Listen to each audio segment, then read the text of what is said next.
قسط نمبر 2 میں بنو قحطان کے ایک قبیلے جرہم کا ذکر کیا گیا۔ سرزمین عرب کیونکہ زیادہ تر صحرا اور لقودق پہاڑی علاقے پر مشتمل ہے اور پانی بہت نایاب ہے، تو کسی جگہ آبادی کے لیے بہت ضروری ہے کہ وہاں پانی میسر ہو۔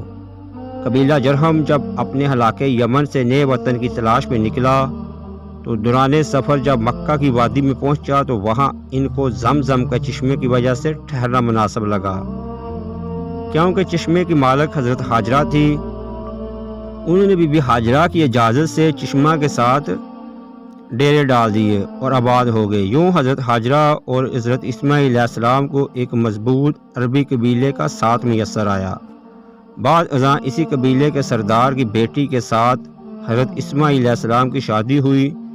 جب خانہ کعبہ بھی از سر نو تعمیر ہوا، یوں مکہ بے آب و آبادی سے ایک آباد شہر کا روپ اختیار کر گیا۔